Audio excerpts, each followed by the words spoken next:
Hey everybody, my name is Tushar and this is my partner Vedi. We also have a third partner named Yusuf who will be presenting this in person since he's a Stanford student. We're excited to present our project on generative modeling for immersive game scenes. The focus of our work is on advanced generative modeling techniques for transforming basic inputs such as sketches, hand-drawn sketches or textual descriptions into detailed, realistic game environments and 3D models.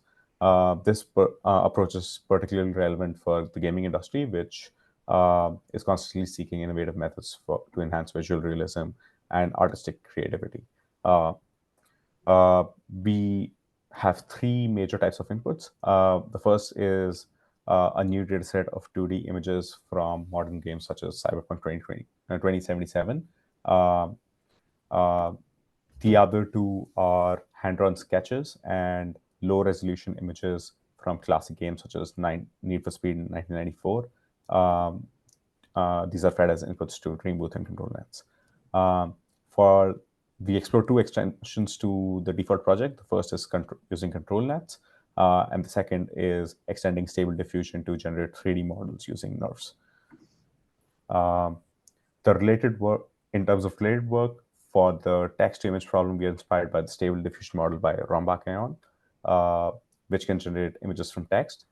Edwards points out LoRa based on low-rank adaptation, which is a major step forward in adapting pre-trained models to our specific needs without a lot of training data or heavy compute.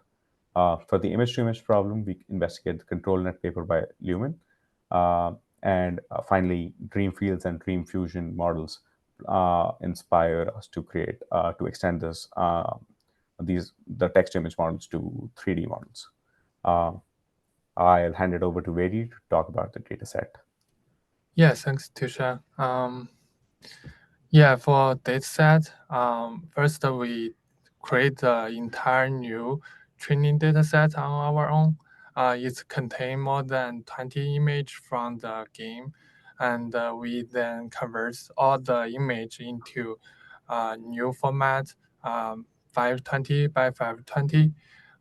For the evaluation dataset, we kind of create a few handwriting sketch and obtain some low resolution image from the old video game.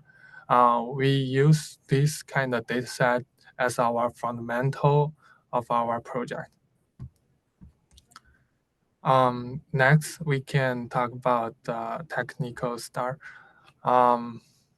The LoRa is a model to train a machine learning model that's faster and use less data than the traditional method. It works by only updating a small part of the model parameters instead of updating the entire model. This is done by introducing two smaller metrics, B and A here, which are used to approximate the change in the model's parameter. The original model parameter are then updated as W equals W0 plus BA, where W0 is original model parameter and the BA represents a low rank update. Then we can look at Dream Boost. Dream Boost is actually a tool that allows you to generate image or text based on the specific subject. It works by using a generative model that's being trained on a large data set of image. When you generate contents using Dream Boost, you can specific special token that represents the subject you want to generate content for. The generative model will then use the token to incorporate the subject into a generated output. Um, as you can see here, we kind of list the loss function. The loss function in the Dream Boost is crucial for guarding the model during the fine-tuning. It's typically including some components like reconstruction loss, regulation term, and subject consistency loss. Um, so Dreamboost's approach to fine-tune allows for the generation of personalized and contents. Um,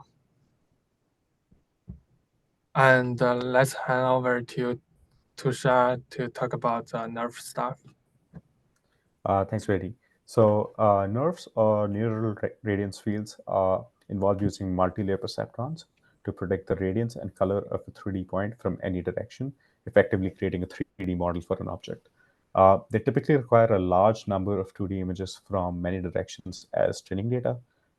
However, we can use text-to-image models along with novel loss functions that are based on the images or the representation of images generated from textual descriptions by these pre-trained text-to-image models, as well as the 2D renderings from the 3D model to train the nerve using this novel loss function, hence removing the need for a large amount of training data.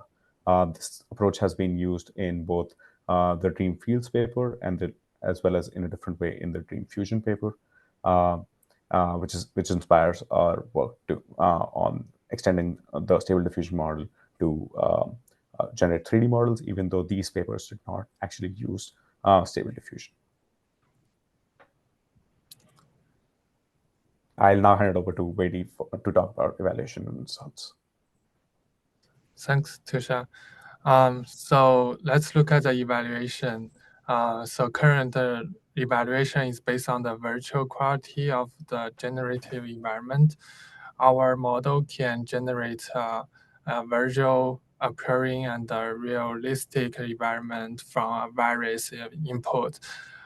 And also, we have a plan to conduct a user study um, to get more quality feedback, which inspired by the ControlNet paper.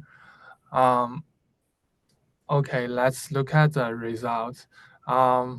Here, as we can see, our model are able to produce more detailed and realistic image.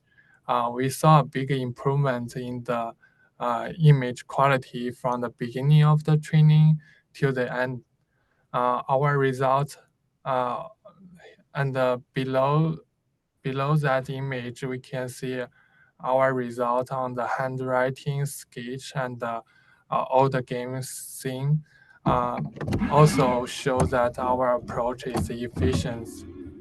Um, but as you can see, there's still some room for improvement, like the building the um, old game scene is not complete.